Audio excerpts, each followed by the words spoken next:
Welcome back, MTG Joe here. Today we are going to be diving into some deck techs on how to approach building burn in the new standard environment.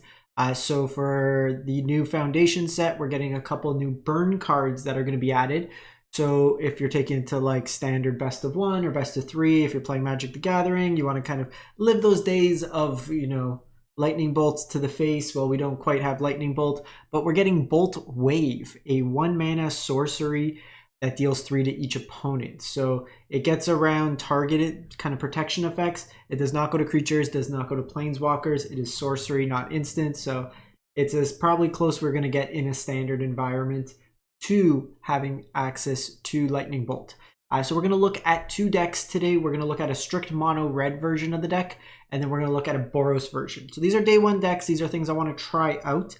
I think it's hit or miss in general if burn is going to be better than the existing mono red decks. I do think the mouse package offers very explosive draws. You are a little bit more susceptible to removal, but you don't get kind of time walked in the sense. So like kind of the analogy I draw, your opponent plays a Beza. They gain a bunch of life, 4 life.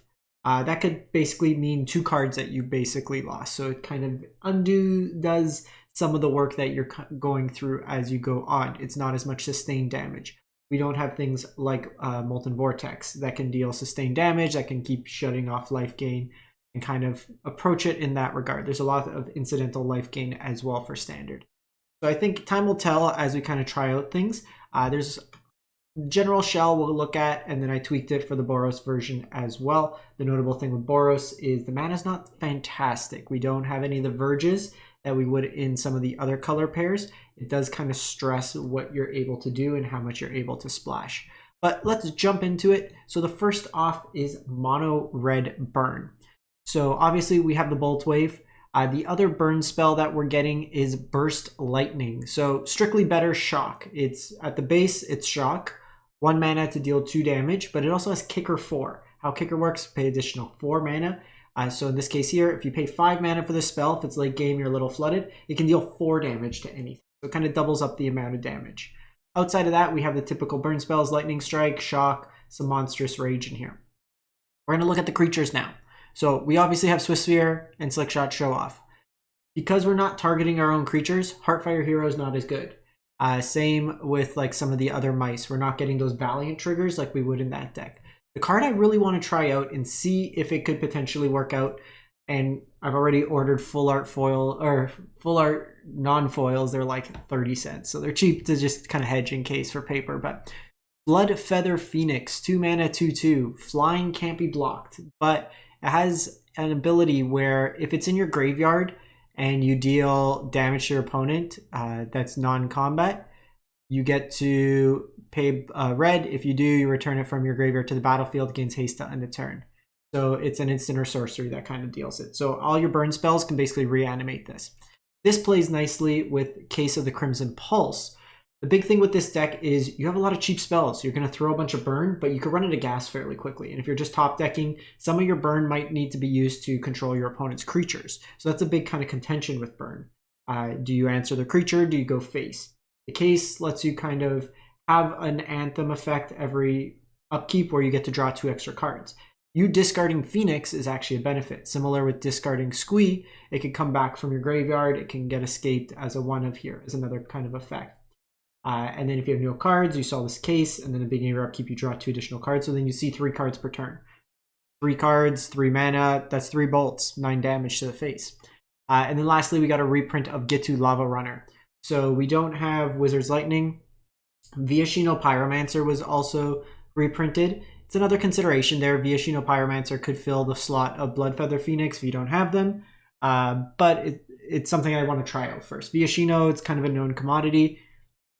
2 mana, 2/1, deals 2 when it enters the battlefield, deals 2 damage to a player or planeswalker. So something to kind of consider there. The mana base very simple, 20 mountains here. We're not going to play the village because we don't care about the mice. You could play something like 1 Myrex or 1 Fountain Port in here if you just want a utility land. But with this particular variant, because you have so many singular red pips in the mana cost, I was a little bit more conservative in terms of how we kind of play the mana base. People as well at times will see, oh, I'm a red deck, I'm going to play 18 lines. you are still playing a number of 2-drops and at least a couple 3-drops, especially post board. You're going to need at least 20 lands. Those 18, 16 to 18 lands are Sly decks that are kind of mentioned where they're basically all 1-drops. So you can function off 1 or 2 lands. Card that I'm seeing a lot in the main board a lot is Screaming Nemesis. So I have it in the sideboard. I think one of the reasons the current mono red aggro deck is very good with Nemesis main is because you're playing a lot heavier amount of creatures in that deck. So by the time it gets to the Screaming Nemesis, they've used somewhat more of their removal. You could play this main instead of the case, but you kind of lose on that card advantage. It ultimately depends, I think, on where the meta sits. If your opponents are on red-based decks, if they're on damage-based decks, then Nemesis main could be useful. If it's more mid-range battles, the cases provide some sustained card advantage. Because if your opponent's just playing, go for the throats, your Nemesis is just a 3-mana 3/3 that'll die. You can like shock it or burst lightning it or lightning strike it to kind of redirect that damage at least, but it's something to kind of consider there. Ghost Vacuum for Graveyard Hate in the sideboard, Obliterating Bolt 4 damage with Exile, the Screaming Nemesis for like red mirrors, anything with like life gain, you want to try to take advantage of the redirecting damage. So the trick is, even if they try to kill it, so 2 damage, if you have a shock, for example, you can target your own Screaming Nemesis and then just redirect that damage to your opponent. Your opponent still takes 2 damage, but the Screaming Nemesis's damage clause goes on, and it puts that emblem on them that they can't gain life. So that's one way kind of around it. In the black-based decks, anything that's kind of grindy or control, we have Urbrass Forge, a couple Witchstalker Frenzies, and then Twisted Fealty. So this is for any of the demon decks, anything bigger than 5 damage that you can't normally deal with in strictly mono red. So that is the mono red version. This is going to be the basis of how we kind of port it over to the Boros deck. So the Boros deck, same creature package: Bloodfeather, Get 2 Lava Runner, Swift Spear, Slick Shot, and Squeak. We have the Bolt Waves, we have the cases, but with our instance, we have access to Boros Charm. So finally seeing its way into Arena. This one is from Return to Ravnica. Boros colors, red and white, and it gives you some choices. So in this deck, you could deal 4 damage to a player or a planeswalker, so the burn element. Permanents you control gain indestructible till end of turn. So if you have just a big creature attack, or if they're trying to sweep that's not like a Sunfall, you can do that. And it also gives you the ability to give one of your creatures double strike. So if you're just going like Monstrous Rage on a Slick Shot, you can double strike that bad boy and just get into for a bunch of damage. So you kind of work out the math to see which is a little bit more damage in that case. So something to kind of consider there. Kind of the floor is just 2 mana, deal 4 to player or planeswalker. And then you have access to Lightning Helix. So this is going to be replacing the Lightning Strike, just better Lightning Strike, same kind of target, whatever you want, but you gain 3 life. The downside with this deck, like I said, because you have no Verges, you are only really able to play 8 untapped lands. You can play Restless Biovac. You don't really want to play Parlor. You don't want to play a huge density of tap lands in this deck because you really want your land to come into play untapped. Brand Portal, I refuse to play. I think that card is trash. I would rather miss a line drop than to play a Thran Portal. And sideboard, so white does give you some more flexible options. Get Lost, just killing any type of creature, any size creature is very good. Also hits enchantments, which can be flexible in the meta because they're the overlords. There's temporary lockdown, leyline binding, anything of that nature.